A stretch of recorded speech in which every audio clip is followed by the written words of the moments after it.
안녕하세요. 손김기록치과 대표원장 김기록입니다.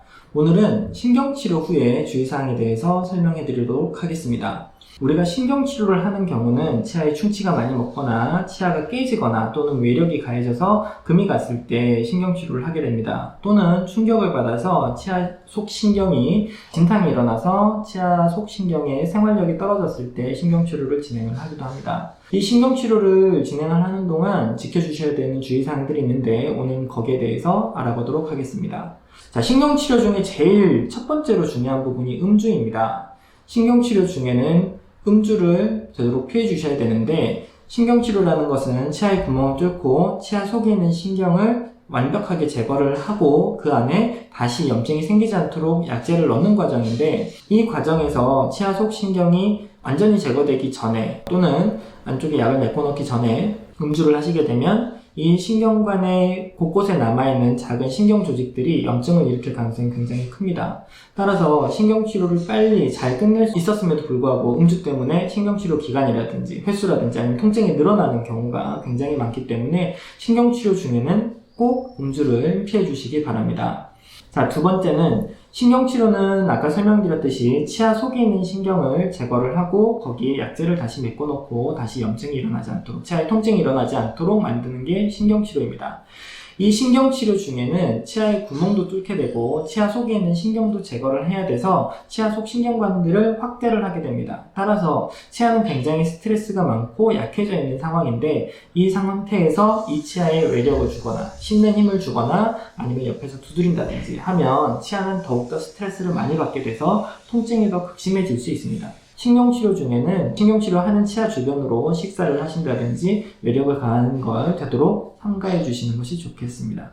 자, 세 번째는 신경치료를 하시던 중에 신경치료 하던 원인 중에 아까 충치도 얘기를 드렸고 외력에 의해서 깨지는 경우도 설명을 드렸지만, 오랫동안 방치가 돼서 신경관 안쪽에 염증이 많이 커져 있는 경우들이 있습니다. 신경치료를 시작을 했을 때 갑자기 부종이 일어나거나 붓거나 통증이 극심하게 다시 커지는 경우가 있습니다.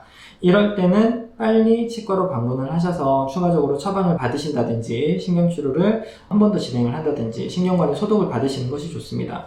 보통 통증이 좀 있으셔도 약 먹으면 가라앉겠지, 진통제 먹고 집에서 버티시는 분들이 있는데, 신경관 안쪽은 굉장히 복잡한 구조로 이루어져 있고 그냥 단순하게 진통제나 항생제 정도로 완벽하게 신경치료가 마무리되거나 염증이 없어질 수 없습니다. 기계적으로 결국엔 신경관 안쪽에 있는 미세한 신경 조직들을 많이 제거를 해내야 되기 때문에 통증이 있거나 부종이 있을 때는 빨리 치과로 방문하셔서 추가적으로 신경치료 받으시는 것이 좋겠습니다. 세 번째는 신경치료는 한 번에 끝나는 치료가 아니라 보통 2번, 3번, 많게는 4번, 5번까지 횟수를 나눠서 신경치료를 진행을 하게 됩니다. 아까도 설명드렸듯이 신경관 자체가 굉장히 복잡하고 눈으로 보면서 치료를 하는 것이 아니라 엑스레이라든지 아니면은 기구의 감 또는 전자기구의 도움을 받아서 신경관 안쪽의 신경관들을 제거하는 작업들이기 때문에 한 번에 그 모든 조직들을 깨끗하게 제거하기가 힘듭니다. 또는 치아 뿌리 끝에 남아있는 염증 조직들을 없애는데 시간이 많이 걸리기도 합니다. 따라서 신경치료 하실 때는 중간에 방문을 안 하신다든지 오랫동안 내원을 안 하시게 되면 신경치료를 해서 살릴 수 있는 치아를 살릴 수 없는 상황으로 만들 수 있기 때문에 신경치료 하시는 동안 치과에 예약이 잡혀져 있다면 꼭 그 내원 시기에 맞춰서 치료를 꼭 마무리하시고, 신경치료 후에 약해져 있는 치아는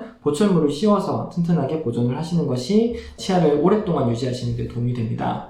오늘은 신경치료 주의사항에 대해서 간단하게 설명을 해드렸습니다. 신경치료라는 치료가 한두 가지 원인에 의해서 하는 치료도 아니고 굉장히 복잡한 치료이다 보니 주의사항도 많고 또는 케이스별 다양성들이 많기 때문에 특이사항들이 일어나는 경우들이 굉장히 많고 통증이 심하신 경우들도 굉장히 많습니다.